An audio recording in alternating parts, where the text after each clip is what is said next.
Bonjour à tous et à toutes. Alors aujourd'hui, nouvelle vidéo. Le sujet du jour, ça va être les parents stricts, pour ou contre. Donc ici, nous avons plusieurs avis différents. C'est ce que nous allons voir et analyser aujourd'hui. Donc c'est parti, let's go.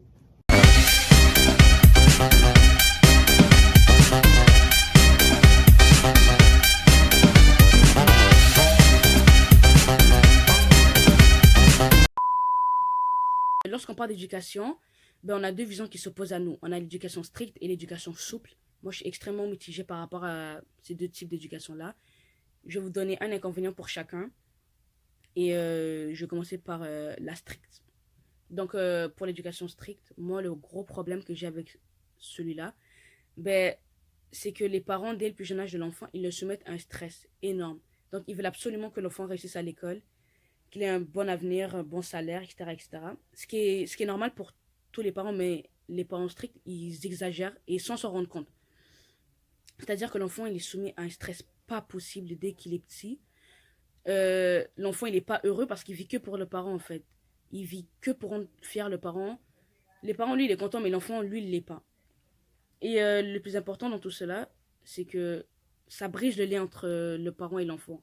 Donc, petit à petit, l'enfant, ils se sent oppressés. Ils sentent qu'il a une tâche sur lui. Comme ils se sont oppressés. Ils sentent que c'est un devoir pour lui d'avoir des bonnes notes. Il n'a pas le choix, sinon il s'est vraiment puni. Donc, il exécute la tâche, mais il n'est pas heureux. Et justement, il y a une étude qui a été faite à l'université de Kobe en 2017 qui prouve justement mon point. Donc, le concept de l'étude, c'était de réunir 5000 adultes et d'étudier la façon dont ils avaient été éduqués et de voir lequel avait été le plus efficace. Donc, il y avait 4 critères. Il y avait le salaire moyen, la réussite scolaire, la mentalité positive et le sentiment d'être ou non en sécurité. Et figurez-vous que ceux qui arrivent en dernier du classement, c'est les enfants qui ont reçu une éducation stricte. Donc, on pouvait voir dans cette étude-là que les enfants, en fait, comme je l'ai dit précédemment, ils n'étaient pas du tout heureux. Et le lien entre le parent et l'enfant était totalement rompu. Voilà, en gros, le résultat souhaité n'était pas là. Okay? Donc, je trouve que ça sert absolument à rien de mettre une pression énorme aux enfants. Parce que c'est mieux d'encourager. Et justement, ceux qui avaient des parents encourageants, c'est eux qui sont arrivés en tête du classement.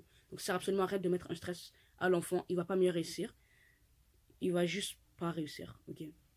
Et donc, voilà, ça c'est mon argument pour les parents stricts. Moi, le problème que j'ai avec les parents trop laxistes, c'est que je trouve que les parents, en fait, sont là pour guider l'enfant, pour dire ce qui est bien ou mal. Et le problème avec les parents laxistes, c'est qu'ils ont tendance à oublier cette tâche-là. Donc, lorsque l'enfant, il fait quelque chose de mal, ils oublient de le confronter. En fait, ils ont peur de le confronter, justement, c'est le problème. Ils lui disent pas clairement que c'est mal ce qu'il fait. Et l'enfant, du coup, il sait pas différencier le bien du mal. Et ça fait que plus tard, il peut sombrer dans la délinquance. Voilà. Par exemple, moi, j'ai une anecdote. J'ai une amie à ma mère, et justement, elle avait un fils comme ça. Son enfant elle a donné une éducation très laxiste. L'enfant, il faisait un peu ce qu'il voulait, etc. Et justement, elle pensait qu'en faisant ça, l'enfant, il développerait son indépendance, il serait autonome, etc., etc. Mais ça fait l'effet contraire complètement. L'enfant, il a fait n'importe quoi dans sa vie. Il a sombré dans la délinquance, comme je l'ai dit. Il a commencé à voler des objets de valeur. Au final, il a fini en prison. Hein, la mère, elle regrette, mais c'est trop tard, c'est comme ça. En fait, il faut que chaque parent puisse trouver un juste milieu entre la souplesse et la sévérité. Sauf que beaucoup de parents ne savent pas faire aujourd'hui.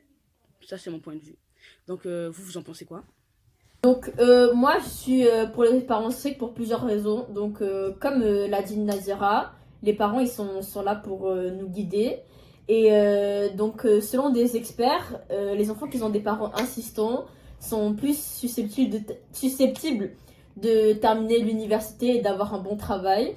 Donc cela peut sembler irréaliste, mais selon une statistique, les parents exigeants et stricts ont des enfants qui réussissent mieux que 62% des enfants. Donc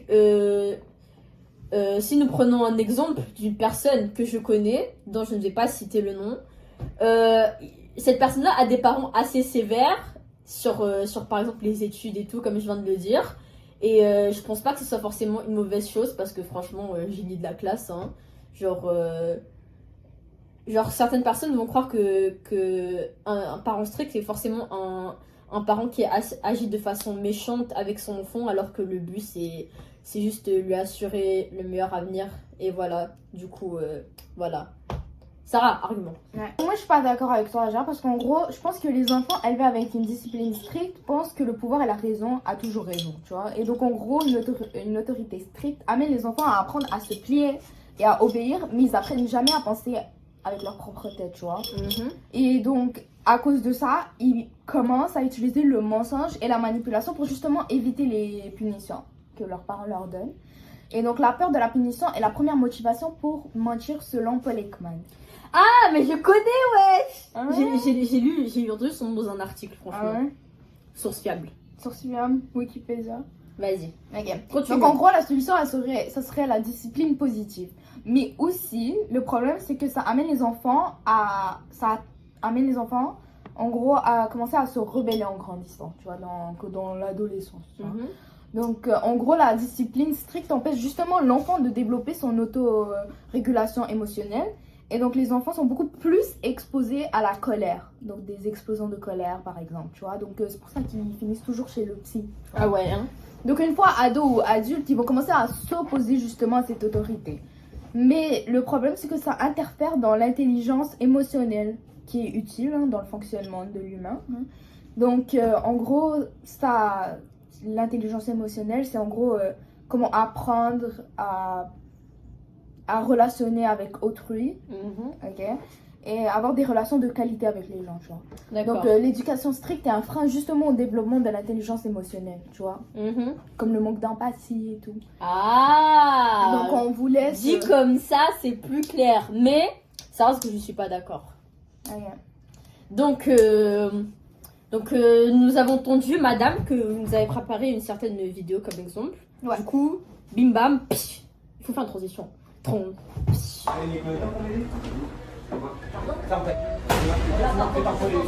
tu es dans le polémique, essaye. Parce que là, franchement, d'accord. Combien de fois ta mère et moi on t'a dit Steven, fais ça, comme ça. T'inquiète pas, tu pourras ressortir de la rousselière. Qu'est-ce que t'as fait? Ah non, tu fais des fugues. Hein? Ta mère elle a encore quoi? Convoqué à la gendarmerie. Va faire ta gueule. D'accord? Parce que tu sais faire le bonhomme. Mais vas-y, maintenant, tu passes à toi. T'as vu, c'est moi qui suis venu face à toi. Et maintenant, fais le bonhomme sur moi. Vas-y, mets-moi en une. Essaye de me retenir à moi. Comme t'as su dire que je vais te planter. Oui, mais viens. Mais là, après, je suis devant toi. Retouche-moi une seule fois. Retouche-moi. Pourquoi tu cherches comme ça? Pourquoi tu cherches? Arrête de me péter les couilles, je te dis. Arrête de me péter les couilles, je te dis. Arrête de me péter les couilles. J'en ai marre, même ce petit coup. J'en ai marre. Ok, tu comprends pas. Tu comprends pas, les temps. Tu comprends pas. Hein? Tu pètes les couilles. Non, tu pètes les couilles. T'as compris? Tu pètes les couilles. Oui, tu crois à côté de la mienne ou de quoi là? Et de force. Tu crois qu'on a mes masques maintenant?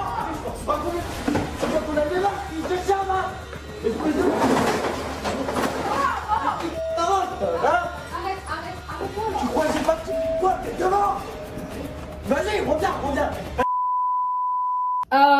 Donc, selon moi, mon deuxième avis, c'est que tout d'abord, les enfants qui ont des parents qui ne sont pas genre un minimum strict, bah ils auront aucune limite, aucun respect envers les aînés ou autres, et genre ils auront un langage assez familier, genre comme ils parlent avec leurs amis ou les gens dehors, etc. Mais genre ils vont parler comme ça avec des personnes qui méritent le respect, vous voyez. Donc selon moi, il faut savoir genre mettre certaines règles et limites, car sinon genre ce que je viens de vous citer pourrait arriver. Et une fois un certain âge arrivé, il sera très difficile, genre voire même impossible de les remettre sur le droit chemin. Donc voilà pourquoi genre dès le plus jeune âge, les parents ils doivent être stricts, mais pas d'une manière exagérée, genre logiquement, mais genre assez pour faire comprendre à l'enfant que le respect d'autrui est important. Donc, par exemple, voyons, nous avons maintenant encore l'émission Pascal le Grand Frère, parce que c'est là où on trouve tous les enfants problématiques. Du coup, nous allons vous montrer une vidéo de certains parents qui ont été trop... qui ont été trop gentils avec leurs parents, qui leur ont pas mis de règles et tout. Et comme vous pouvez le voir, l'enfant, il est rendu un peu incontrôlable, c'est un peu un rageux et tout. Genre, voilà, de toute façon, c'est sûr que vous avez déjà vu cette vidéo. Voilà. Non, moi je suis pas d'accord avec toi. Attends, on va voir la vidéo maintenant. Non, on attend la fin. On fera notre réaction genre dans une autre vidéo.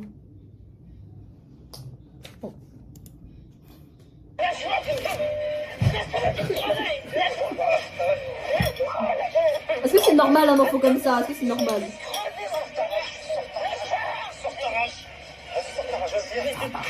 Submergé par la colère, Armand se jette sur son marteau. Là, c'est tentative de meurtre, là, c'est normal ça? Qu'est-ce que tu fais, moi? Tu fais du mal, moi? Partie de Sarah, on coupe. Donc en gros, moi je suis pas d'accord avec toi car l'éducation stricte prive les enfants de la possibilité d'internaliser l'autodiscipline. Donc en gros, c'est ce qu'on leur impose comme les limites ou des interdictions de force n'est pas accepté car justement ça vient pas d'une conviction profonde de l'enfant. Donc il n'est pas réel dans ce qu'il fait, tu vois. C'est juste parce qu'il est obligé, tu vois, alors qu'il doit le ressentir, tu vois. Ouais. Et donc la solution, ce serait d'établir des règles et proposer des choix et formuler positivement ce qu'on attend de cet enfant et non ce qu'on veut qu'il fasse directement, vous voyez. Parce qu'en communiquant avec l'enfant, ça va mieux marcher, vous voyez. Posez-vous comme des blancs sur une table et parlez. Et en gros, les punitions ils provoquent aussi des dépressions et des colères chez l'enfant. Une éducation stricte dégrade l'estime de soi des enfants qui se sentent impuissants et seuls face à leurs parents. Et donc, elle fait naître une agressivité qui reflète comme de l'autodéfense. Donc, ça genre, comme si ça devenait la personnalité genre de l'enfant. Bah, en gros, en fait, il va commencer à ressentir une agressivité en lui parce que justement, il se sent pas écouté par ses parents. Ouais, du coup, il va agir comme ça avec tout le monde, genre. Ouais, donc ça va aussi, justement, comme je t'avais dit au début, genre ça va Donc, interférer ça touche pas juste l'enfant, ça touche aussi, genre, l'entourage, même. Ouais, tout le monde. C'est pour ça que l'enfant commence à devenir agressif. Si tu n'écoutes pas ton propre enfant, il va commencer à se sentir impuissant et seul. Et donc, ça va créer de l'agressivité en lui. Bah, vaut mieux qu'il soit agressif que suicidaire aussi. D'accord. Très belle phrase, ça. D'accord. Du coup, donc, il y aura une souffrance qui viendra avec aussi. Hein. Donc, faites attention à vos enfants, hein, parce qu'il y en a plein qui se suicident. Hein. non, mais soyez strict de façon raisonnable. De juge. Genre, Parce sortez qu'en pas fait, la ceinture parce qu'il a ramené la mauvaise exactement. note, quoi. Ça, c'est abusé. Genre, c'est autre chose. Ça, c'est la Mais maltraitance, chaque ça. enfant est différent aussi. Hein. Vous pouvez pas... Genre, chaque enfant a besoin d'attention, d'une certaine attention, mais c'est pas la même, genre, selon tout le monde, vous captez? Ouais. Donc en gros, Ça vous devrait. avez... Ouais, mais qu'est-ce que je T'inquiète. fais là? T'inquiète.